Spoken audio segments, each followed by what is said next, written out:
Yes. Excellent. Thank you. Good morning, everybody. How's everybody doing today? Wow. How was the break? Wait, we had this class yesterday. Yes. Well, anyway. It's been a great 24 hours. Fantastic. Glad to hear it. Yeah. I might be getting the call today. We'll see. Things are getting very down to the wire, shall we say. So, last time we were talking about shell sort, and I stopped short of shell sort as a demonstration, so to speak. So, let me just step back a bit. How is our randomization? Pretty good, yeah. So, just to recap shell sort as an algorithm very briefly, when we developed insertion sort, it was better because it was dynamic and actually only sorted, it minimized the number of examinations it needed based on the established property of sortedness already existing in the array. Shell sort improves on insertion sort yet by being able to address large amounts of disorder in the array quickly. The way that it does this is by comparing elements that are not adjacent. Rather, we compare elements that are at fixed intervals. And this is how you break an array down into other arrays that are of, fixed interval, right? So, once you've broken it into the subarray, you can then just perform a regular insertion sort on it, and there's a neat little mathematical property that makes this all work and come together. So, this is how we're going to perform shell sort on these numbers, right? I'm going to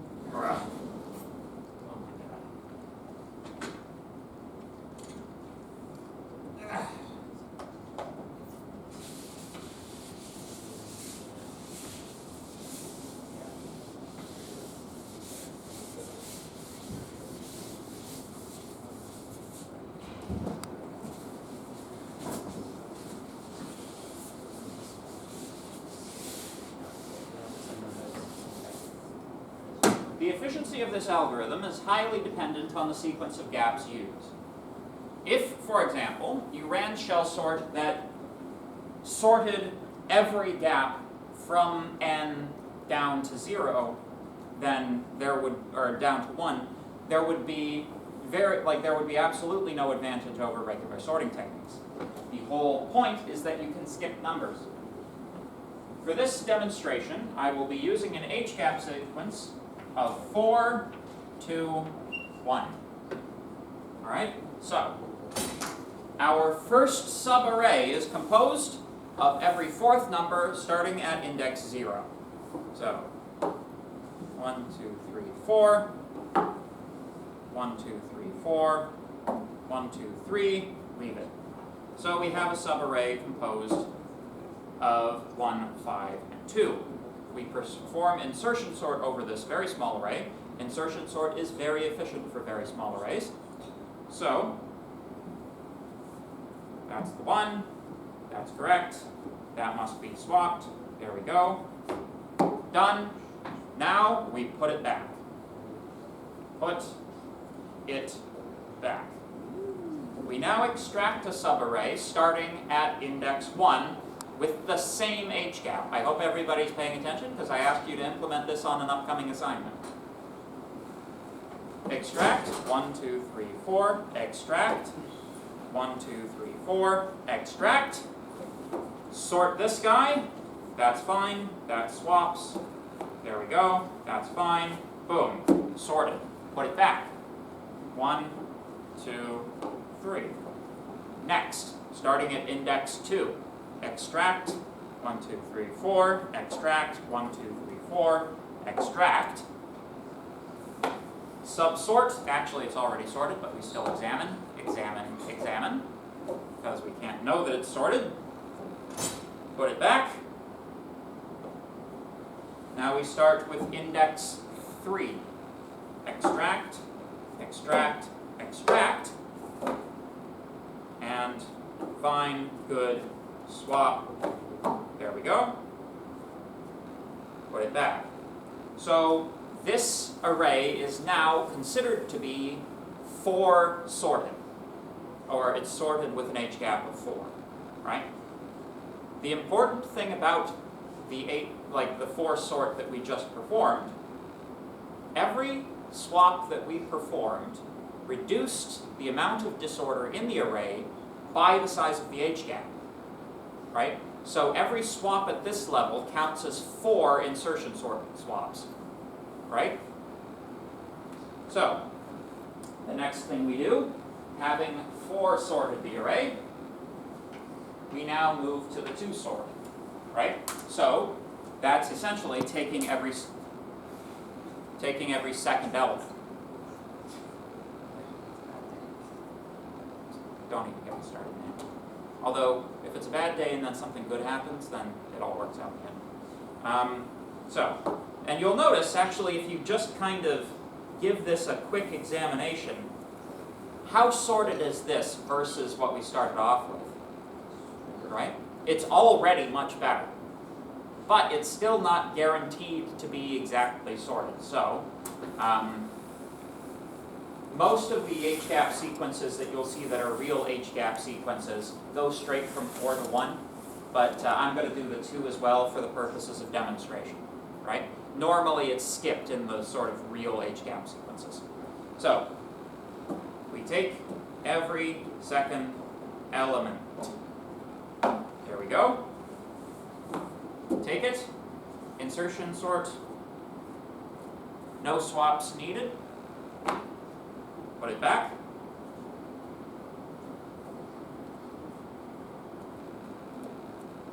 There we go. Now we start with index 1, select every second element.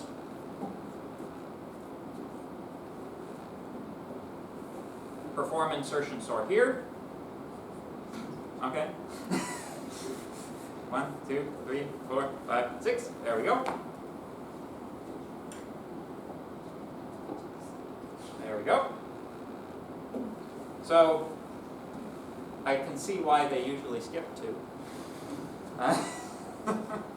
But at any rate, we now go to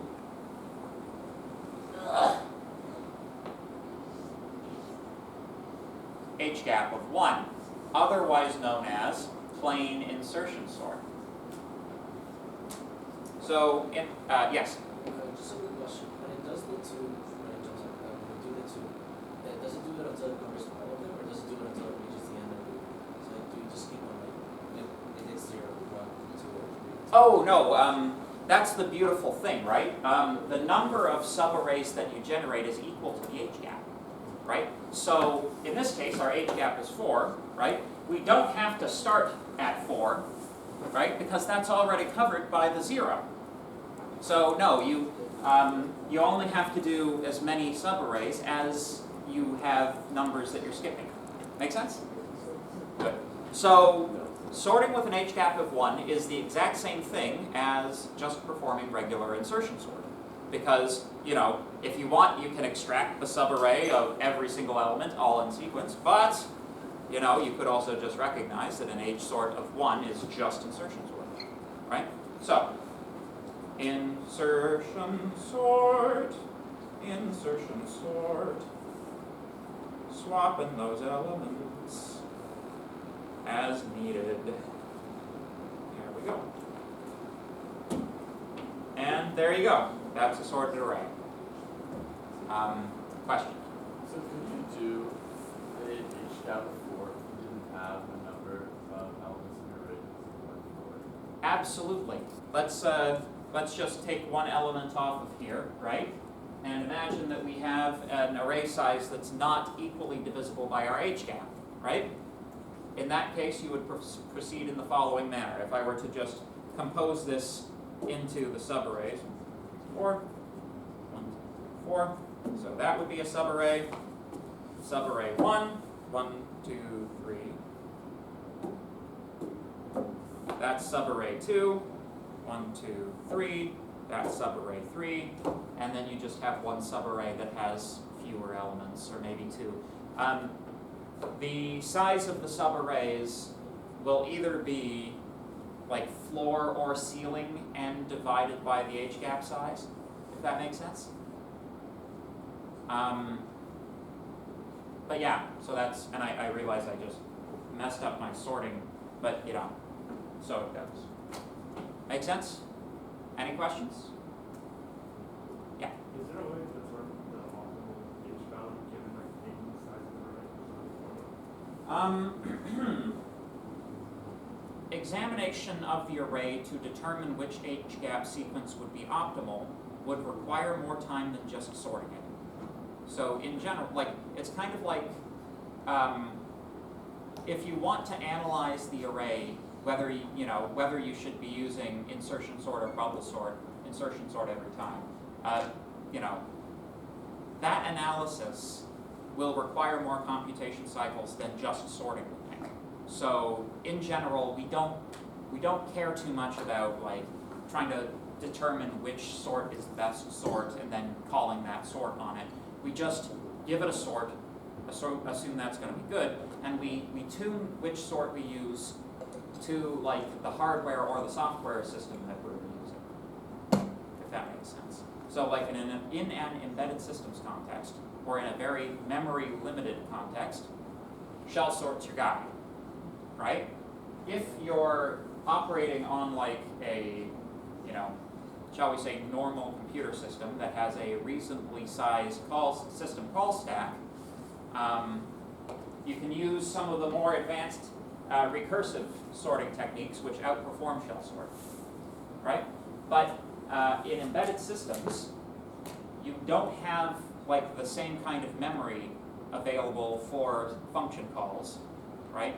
So a recursive technique might hit your stack overflow limit much earlier than on a sort of normally supported computer system. So you want to avoid recursive techniques, go for iterative techniques, such as shell sort. Make sense? Yeah. But like, I think my question was more like, how do I choose like the number of H? Oh, it's, you just pick one that's well known. Selecting the H-gap sequence is not in any way something that you need to come up with yourself. It has been the subject of much research for the last 50 years. Like, if you find an efficient H-gap sequence, you write a paper about it, right? Or if you derive an H-gap sequence with known numerical properties that allows you to calculate a worst-case runtime, you write a paper on it, right? This is the subject of algorithms research. These H-gaps come down to us as gifts from science. Make sense? Just take it as is. Again, it is not the expectation of this class that you perform original research in the field of algorithms. All right? Yeah. Generally, my kind of, I have no reason to prefer this aside from like a general preference of empirical technique over theoretical technique, but like I generally personally tend to prefer the empirically derived H-gap sequence, but it's like a personal preference. It's a weird thing to have a personal preference about, but whatever. So, good. That's very small. So this is this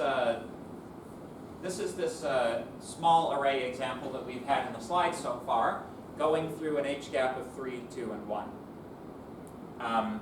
You'll notice that once again, when we're at the H2 level, this example also doesn't have any swaps occurring at the H2 level, similar to this example. So this might, give you some indication why most algorithms skip it, right?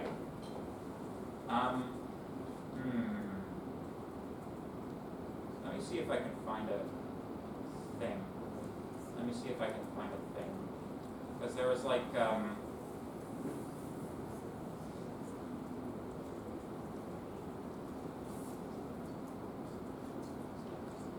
internet. Connect. Well, at any rate. If my internet decides to kick in, there's like a cool website that has like all of the different type of sorting algorithms, and it has like a bunch of vertical bars, and it'll like visualize the sorting algorithms for you. Lots of sorting algorithms like merge sort and quick sort, like the advanced ones, it's like you have no concept of what's going on. But with the simpler ones like insertion sort and shell sort, you can actually like, it's interesting to watch because you can kind of understand what it's doing, if that makes sense. Anyway, so, blah. Connection failed. Oh, that's interesting. Oh, there it is. All right.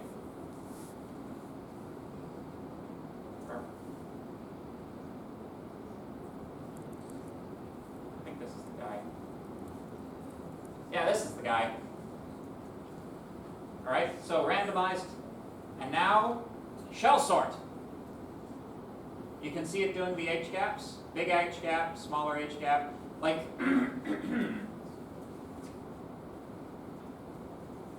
It's not like highlighting the H gaps, unfortunately, but you can see that you can see how it's like minimizing the disorder, like first big then smaller, and how over time like the spread is like narrowing down, right?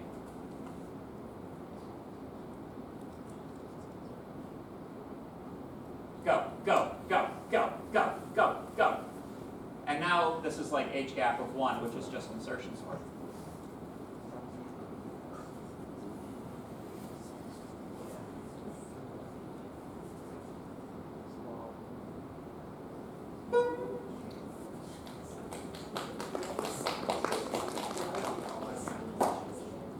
And if you want to look at like other interesting ones as well, like you know,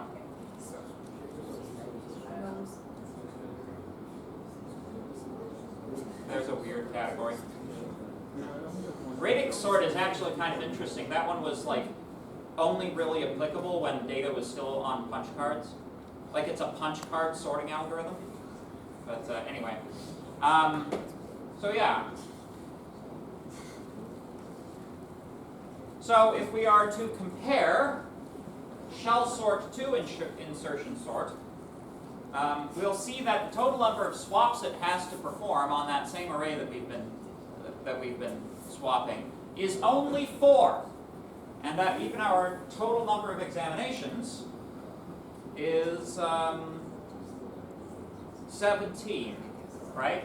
So shell sort is performing no more base examinations than insertion sort somehow, despite the fact that it's going through so many subarrays, and the total number of swaps is significantly lower, right? So this is a more efficient algorithm. Make sense? Any questions? Cool. So, where's my clicker? There we go. If I don't have my fake laser sort, I can at least have my real laser sorting.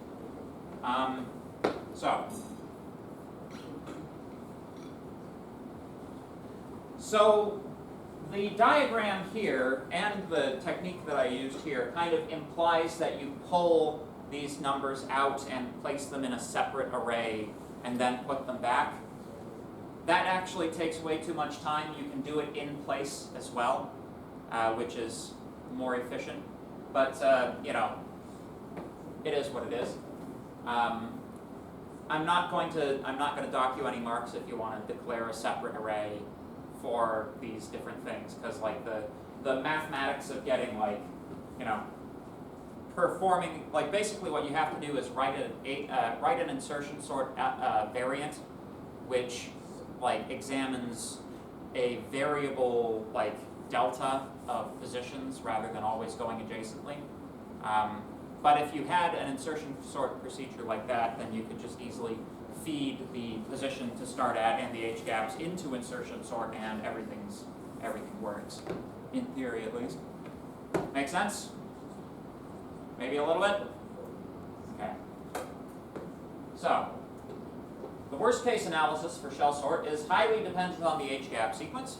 Early versions, such as the one developed by Shell himself, incidentally, shell sort is named after a dude, not named after like any feature of the technique, such as bubble or insertion sort.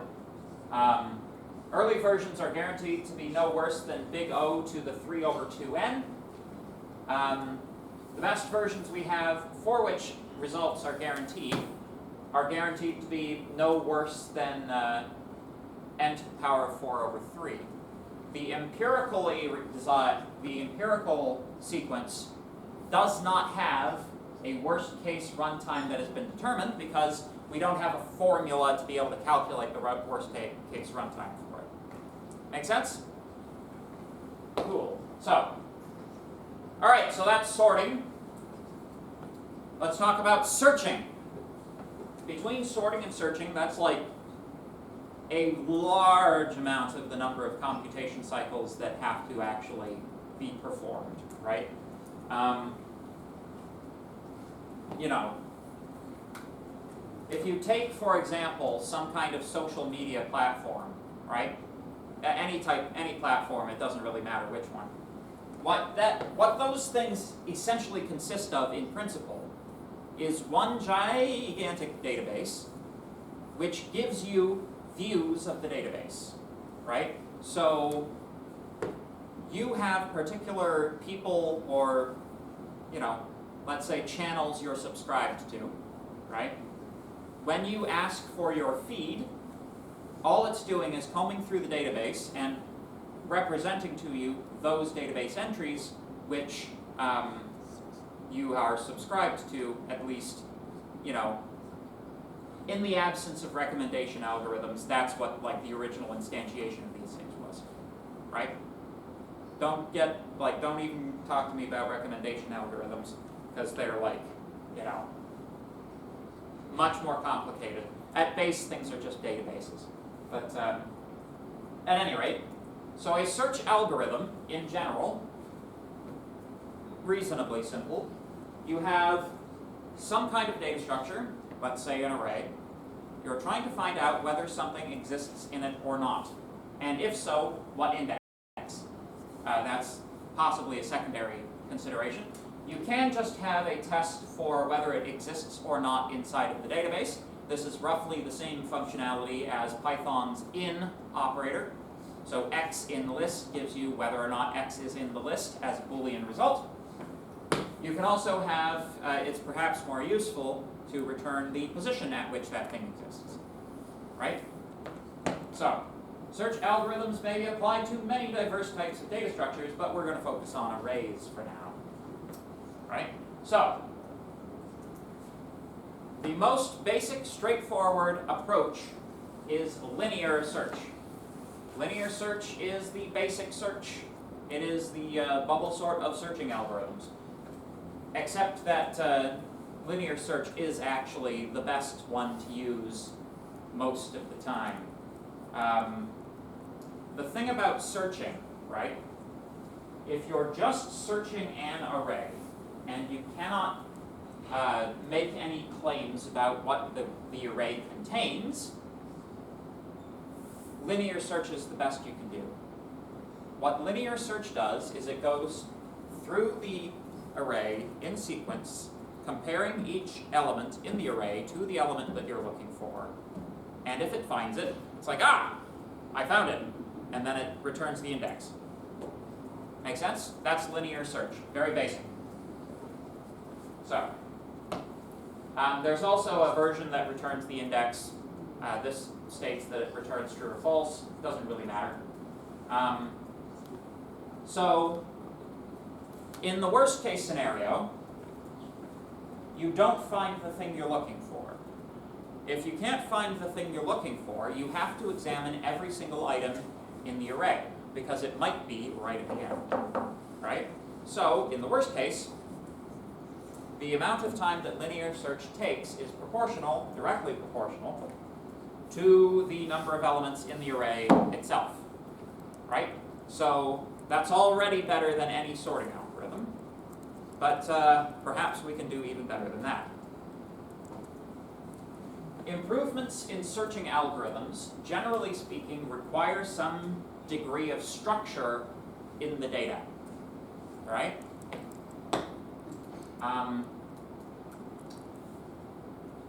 Binary search is one such technique. So, binary search manages to accomplish the same operation in log base 2 time. This means that you can process something like 10 million elements in about 26 steps, I think. It's very efficient. The problem with binary search is it cannot be applied to just a general array. The array must be sorted prior to the application of the binary search algorithm, right? Now, the problem with needing it to be sorted is if the data is already unsorted, sorting it will take way longer than the binary search. So, if your searching algorithm is sort then search, then it's as bad as whatever sort you use, right? So, the preferred approach is to maintain the property that you're interested in while the data structure is being grown or shrunk, right? So, you know, to insert an element at its correct place is a linear time operation, right? So if you sort of spread the cost over all of the additions that you perform to the data structure, then when it comes time to search it, you can do so rather efficiently, right? You're sort of amortizing the cost over the insertion procedure. Make sense? Question? For the worst case complexity of binary search, it's O log 2. That's not a factor, that's just an exclamation point. Yeah, that's an exclamation point. Cool. That's to add emphasis, not to, It's so low. yeah, I'm sorry. Email me about it, I'll remove it on the slide. Sometimes I get a little too excited for my own good, you know, even when I'm writing a slide. So, okay, so how does binary search even work though? So we know that we need this property of sortedness. How do we use the property of sortedness in order to improve our runtime? It all comes down to numbers being in order. It comes down to the transitive property of orderedness. So let me just quickly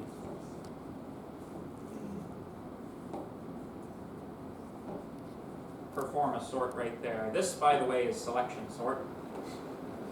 That's a different sort. Selection sort is easier for a human to perform than anything else. But so we have a sorted array.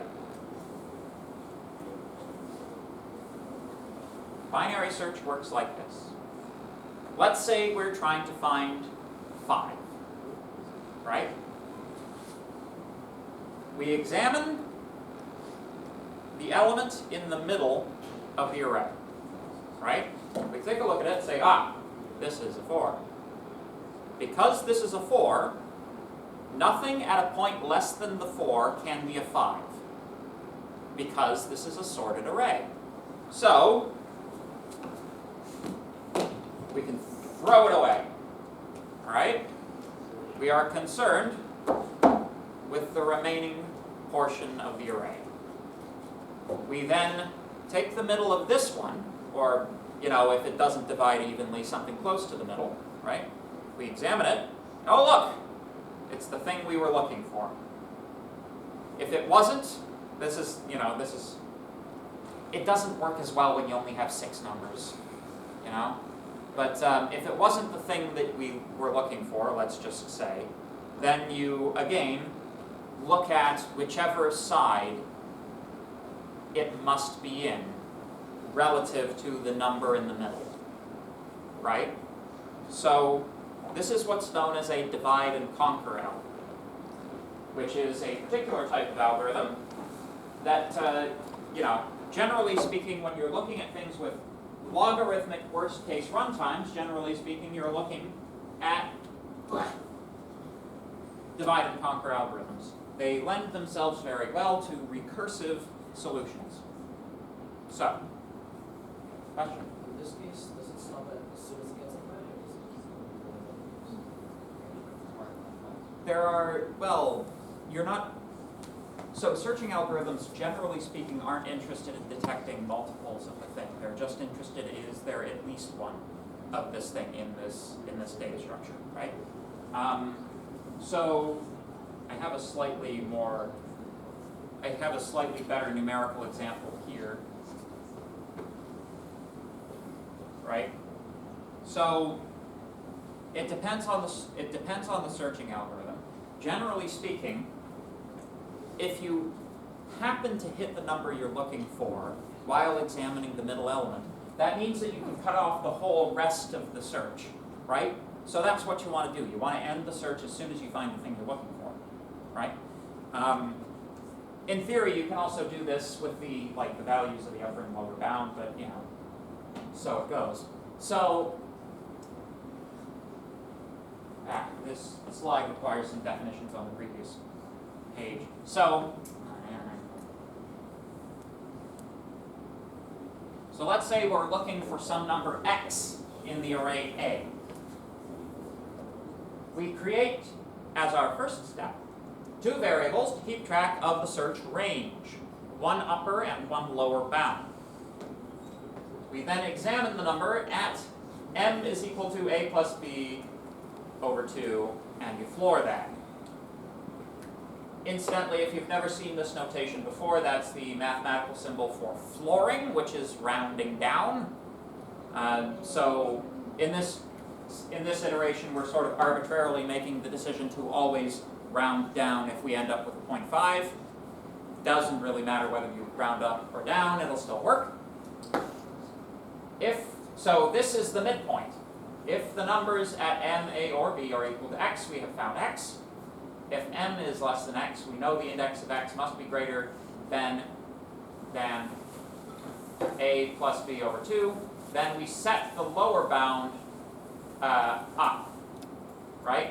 If m is greater than x, we know that x must be at a lower index, so we move the lower bound, or we move the upper bound down, right?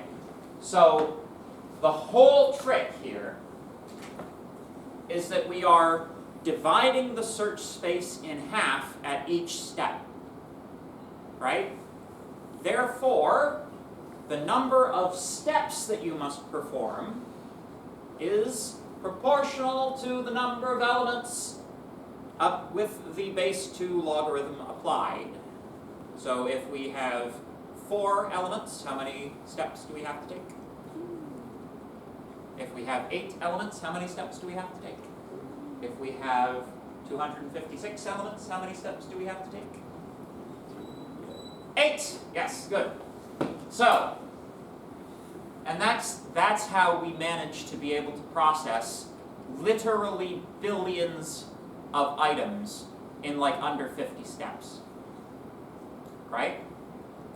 So, sortedness is an extremely good property to have and to hold, and till death do you part.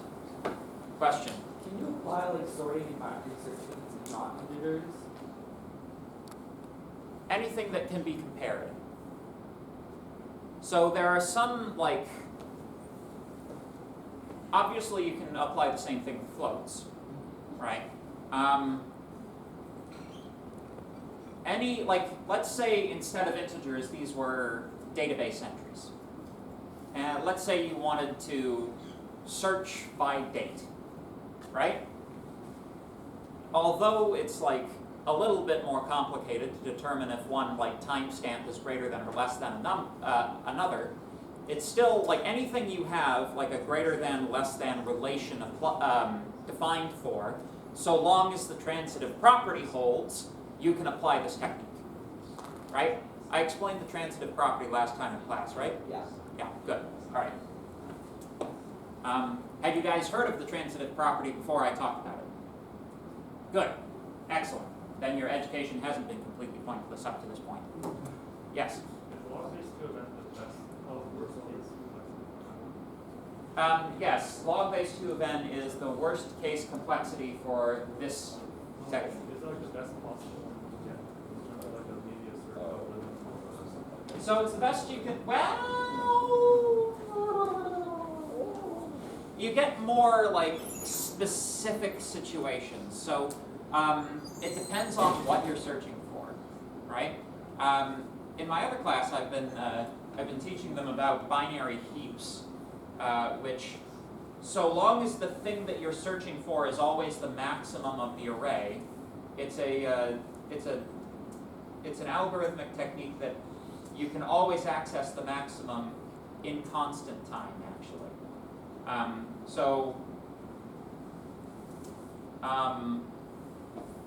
So logarithmic time is excellent, constant time is better, right? Constant time just means you can do it in a fixed number of steps regardless how big the data structure is, right? So binary heap, which is, something that we're not going to talk about in this class, but, it's something that you would talk about in an algorithms class maybe. It's a data structure which is a tree, and this tree is maintained in such a way that the root node is always has the maximum value because every child must be less than their parent, right? And to add or remove a node from this, you basically just swap children and parents that are out of place all the way up the tree, which takes at most the number of levels in the tree, which is again log base 2 of n. So adding or removing is log base 2 of n on a binary heap. And you always, always, always know the fixed position of the root node because the way that it's stored in an array is as so. The root node is always held in position 1, and you sort of put the layers in after that, right? So because the maximum is always at a known fixed position, reading the maximum will always take a constant amount of time because you don't have to find it, it's just right there, right? Make sense? So that's like, but in order to find a general element, right, pretty much the best you can do is log base 2, roughly speaking. Make sense? Any questions?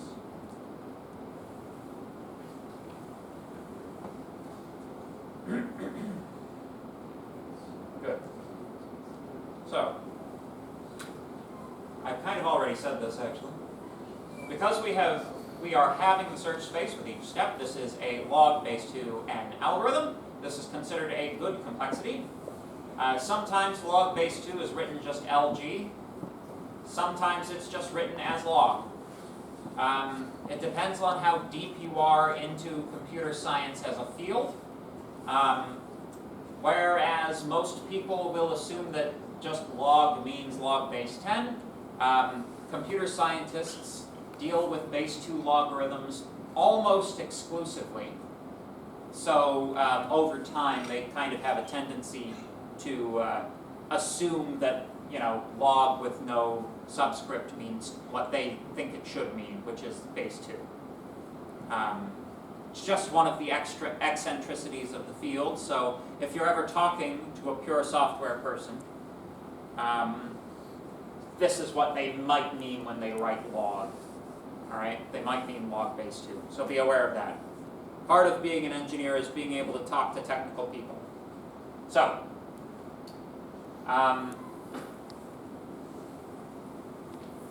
yes.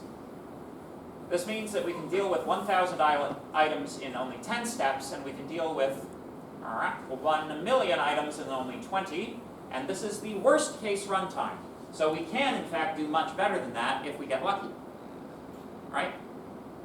And, the probability that you'll get lucky increases by a factor of 2 with each step you take, right? Because you're reducing the search space by half each time. Make sense? Okay, good. And this is a XKCD cartoon.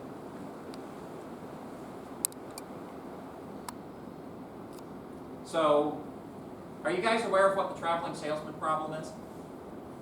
Has anybody heard of it? Like 2 people? All right. So this is the traveling salesman problem, right? You have a series of points with distances between the points, right?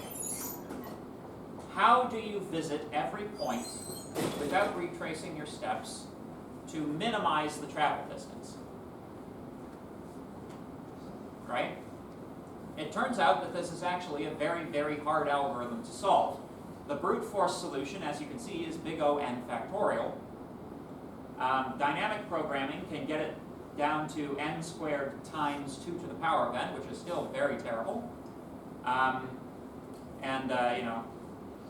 The joke is that you could just not travel as a salesman and just use the internet. Incidentally, I was watching television at some point in the past, and I saw a documentary where they were talking about the traveling salesman problem, and apparently bees solve the traveling salesman problem, like the insect, right?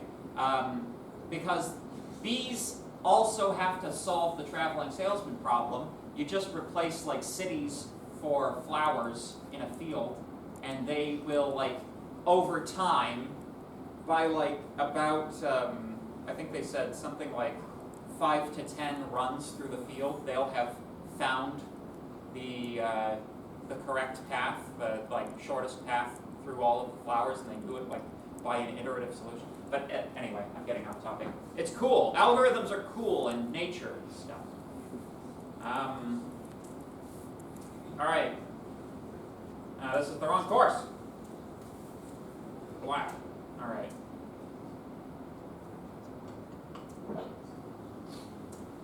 Uh-oh. Oh dear. Oh, we're in for it now. Dun dun dun. Yes, we're gonna. Don't pack up just yet. We've still got 5 minutes left in class, folks. So. And now for something completely different.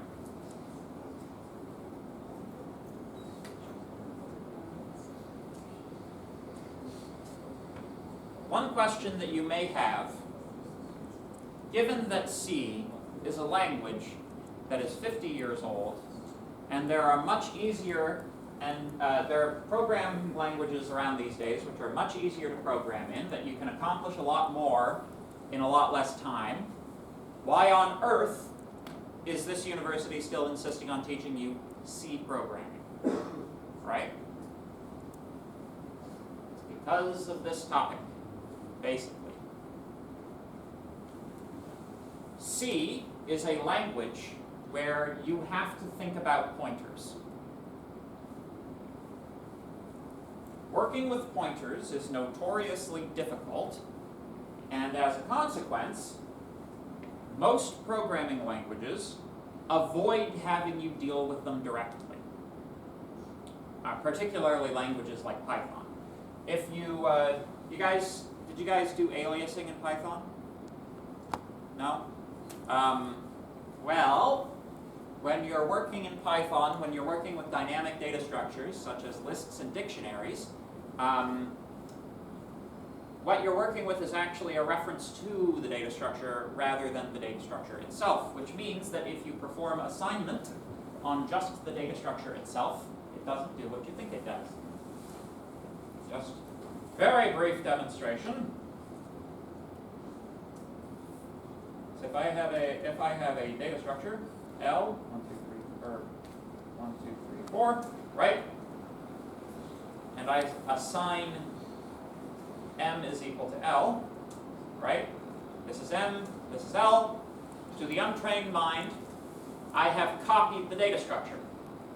I have not, in fact, copied this data structure. I have merely created a duplicate reference to this data structure.